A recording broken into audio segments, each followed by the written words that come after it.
ಎಲ್ಲರೂ ಬನ್ನಿ, ನಮ್ಮ ಸೋದರ ಮಾವನ ಕುಟುಂಬದವರಿಂದ ನಡೆದ ಶ್ರೀ ಹುಲಿಗೆಮ್ಮ ದೇವಿಯ ಪೂಜಾ ಕಾರ್ಯಕ್ರಮವನ್ನು ವೀಕ್ಷಿಸೋಣ.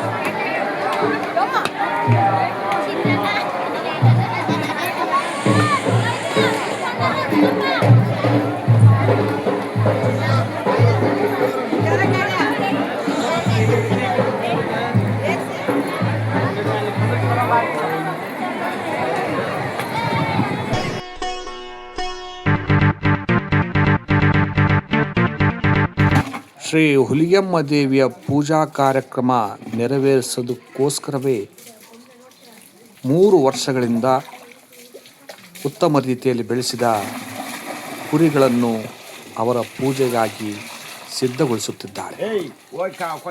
ನಾನು ಕಲಾವಿದನಾಗಿದ್ದು ವಿವಿಧ ಕಲಾ ಕಾರ್ಯಗಳಿಗೆ ಮುಂದುವರಿಯಲು ಪ್ರಯತ್ನಿಸುತ್ತಿದ್ದೆ. ಆದರೆ ನನ್ನ ಕಾಲಿಗೆ ಸ್ವಲ್ಪ ಏಟು ಬಿದ್ದಿದ್ದರಿಂದ ಇತರ ಯಾವುದೇ ಹೆಚ್ಚಿನ ಚಟುವಟಿಕೆಗಳು ಮಾಡಬಾರದು ಎಂದು ಹೇಳಿದ್ದರಿಂದ ನಮ್ಮ ಮಾವನವರು ನನ್ನ ಸುರಕ್ಷಿತವಾಗಿ ಮತ್ತು ಸುರಕ್ಷಿತವಾಗಿ ಮನೆಗೆ ತಲುಪಿಸುವ ಜವಾಬ್ದಾರಿ ನಮ್ಮದು ಎಂದು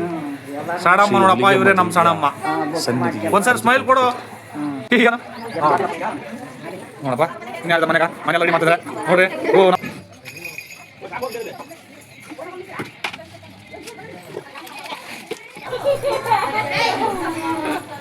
ನೋಡಲ್ಲಿ ಎಲ್ಲ ರೆಡಿ ಆಗ್ತಾ ಇದೆ.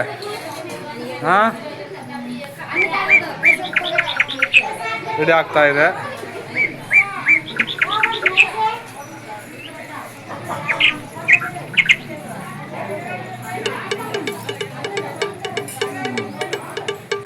ತಿಮ್ಮಪ್ಪ ಮಾವ ಮತ್ತು ದೊಡ್ಡರಾಮ ಇವರು ಕುರಿಗಳಿಗೆ ಸ್ನಾನ ಮಾಡಿಸಿ ಪೂಜೆಗೆ ಸಿದ್ಧಪಡಿಸುತ್ತಿದ್ದಾರೆ.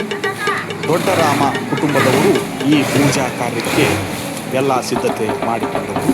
ಇವರ ಕುಟುಂಬದಿಂದ ಶ್ರೀ ಹುಲಿಗೆಮ್ಮ ದೇವಿಯ ಪೂಜಾ ಕಾರ್ಯ ನೆರವೇರುತ್ತಿದೆ.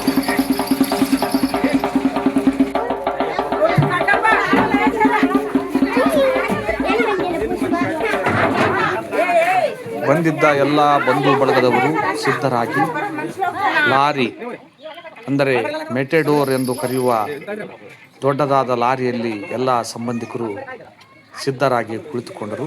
ಈ 4 ಕುರಿಮರಿಗಳನ್ನು ಒಂದು ಬೊಲೊರೋ ಗಾಡಿಯಲ್ಲಿ ಹತ್ತಿಸಲಾಯಿತು. ಅದರಲ್ಲಿ ಅವುಗಳನ್ನು ಸುರಕ್ಷಿತವಾಗಿ ಹುಲಿಗಿ ಕ್ಷೇತ್ರಕ್ಕೆ ತಲುಪಿಸಲು ಕೆಲವು ಹಿರಿಯರನ್ನು ನೇಮಿಸಲಾಯಿತು. ಅದೇ ರೀತಿ ಈ ಕುರಿಗಳಿಗೆ ಕೊಂಬುಗಳಿಗೆ ಅರಿಶಿಣ ಮತ್ತು ಕೆಂಪು ಬಣ್ಣವನ್ನು ಹಚ್ಚಲಾಯಿತು. ತದನಂತರ ಎಲ್ಲರೂ ಸಿದ್ಧರಾಗಿ ಈ ಮೆಟೆಡೋರ್ನಿಂದ ಪ್ರಯಾಣ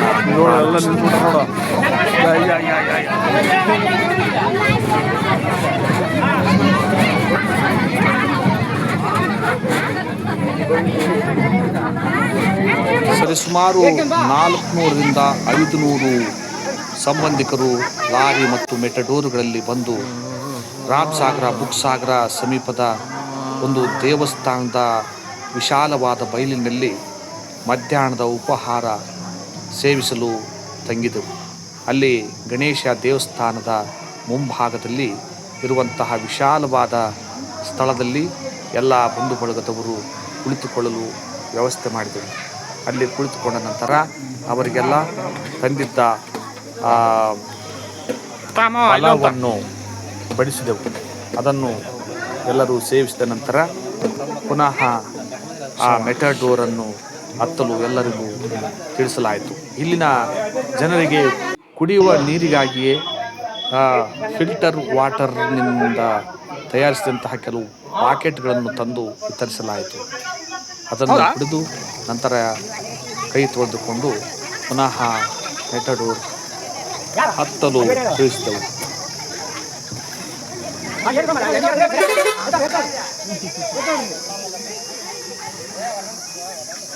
ಮಾವನ್ ತೋರ್ಸ್ಬೇಕಪ್ಪ, ಮಾವ ಮುಖ್ಯ ಇಲ್ಲಿ. ಎಲ್ಲಿ ತೆಂಗಮ್ಮ ಕಾಣಲ್ಲ. ಖಂಡಿತ ಮಾಡೋಣ.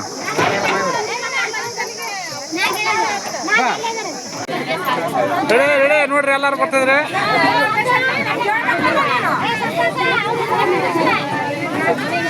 ಎಲ್ಲ ನಿಂತ್ಕೊಂಡ್ಬಿಟ್ರ ಕುತ್ಕೊಳ್ರಿ ಅಂದ್ರೆ ನೋಡಮ್ಮ. ನಮ್ಮ ಅಕ್ಕ ನೋಡಿ ಅಷ್ಟು ನೀಟಾಗಿ ಕಾಣ್ತಾ ಇಲ್ಲ.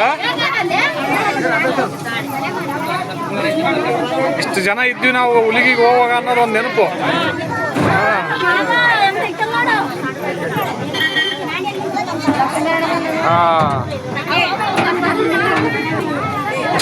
ಇನ್ನು ಯಾರ್ಯಾರಿದ್ದಾರೆ ಎಲ್ಲರೂ ಬರ್ಬೇಕು. ಇಲ್ಲಿದೆ ಓನರ್ನ ಬಿಟ್ಬಿಟ್ಟಿನಿ ನಾನು.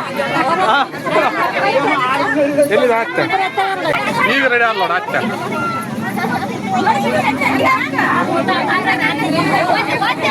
ಹುಲಿಗೆ ಕ್ಷೇತ್ರಕ್ಕೆ ತಲುಪಿ ಅಲ್ಲಿ ಕಾದಿರಿಸಿದ್ದ ರೂಮ್ಗಳಿಗೆ ಎಲ್ಲರೂ ತಮ್ಮ ತಮ್ಮ ಸಾಮಾನುಗಳನ್ನು ಸಾಗಿಸಲು ಪ್ರಾರಂಭಿಸಿದರು. ಕುರಿಗಳನ್ನು ಮೆಟ್ಡೋರಿಂದ ಆಟೋದಿಂದ ಈ ಬೊಲೋರೋದಿಂದ ಕೆಳಗಿಸಲು ಪ್ರಾರಂಭಿಸಿದೆವು. ಅವುಗಳನ್ನು ಒಂದು ಸುರಕ್ಷಿತವಾದ ಸ್ಥಳದಲ್ಲಿ ಸಾಗಿಸಿ ಅವುಗಳಿಗೆ ತಿನ್ನಲಿಕ್ಕೆ ಒಣ ಮೇವು ಮತ್ತು ಇತರೆ ಧಾನ್ಯಗಳನ್ನು ಸಹ ತಂದಿದ್ದೆವು. ತದನಂತರ ಅಲ್ಲಿಂದ ನಾವು ಒಳೆ ಪೂಜೆಗೆ ಸಿದ್ಧರಾಗಬೇಕಾಗಿತ್ತು. ಈ 4 ಕುರಿಗಳನ್ನು ಒಂದು ಸ್ಥಳದಲ್ಲಿ ಕಟ್ಟಿ ಹಾಕಿ ಅವುಗಳನ್ನು ನೋಡಿಕೊಳ್ಳಲು ಕೆಲವು ಹಿರಿಯರಿಗೆ ತಿಳಿಸಿ ಅಲ್ಲಿಂದ ನಾವು ಹುಲಿಗಿ ದೇವಸ್ಥಾನದ ಮುಂದೆ ಶ್ರೀ ಹುಲಿಗೆಮ್ಮ ದೇವಿ ದೇವಸ್ಥಾನದ ಮುಂದುಗಡೆಯಿಂದ ಹಳೆಯ ಪೂಜೆಗಾಗಿ ಪೂಜಾ ಸಾಮಗ್ರಿಗಳನ್ನು ಸಿದ್ಧಪಡಿಸಿಕೊಂಡು ಹುಳಿ ಬುತ್ತಿಯನ್ನು ತೆಗೆದುಕೊಂಡು ಬಂದಿದ್ದ ಎಲ್ಲ ಕಿರಿಯರು ಎಲ್ಲರೂ ಸೇರಿ ಗಂಗಿ ಪೂಜೆಗಾಗಿ ಹೊಳೆಗೆ ಹೊರಟೆವು.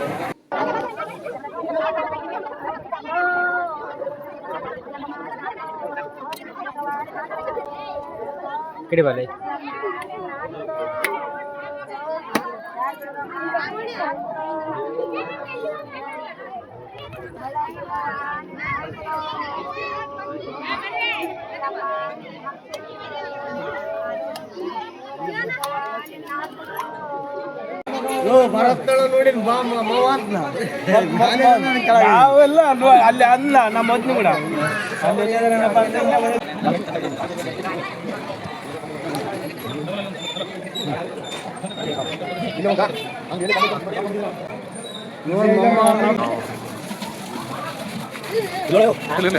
ಮಾವ ಕೆಲಸ ಮಾಡಿದ ಮಾವ ಇಲ್ಲ ಮಾವನ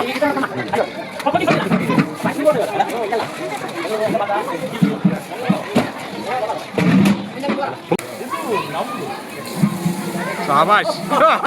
ಅಂದಿನ ರಾತ್ರಿಯ ಊಟಕ್ಕೆ ಅಡಿಗೆ ಮಾಡುವ ಸಿದ್ಧತೆ ಪ್ರಾರಂಭಿಸಿದ ಎಲ್ಲ ಮಹಿಳೆಯರು ತರಕಾರಿ ಹಚ್ಚುವುದರಲ್ಲಿ ಮತ್ತು ಪುರುಷರು ಗ್ಯಾಸ್ ಸ್ಟವ್ ಹತ್ತಿಸಿ ಅಡಿಗೆ ಮಾಡುವುದರಲ್ಲಿ ತಲ್ಲೀನರಾದರು.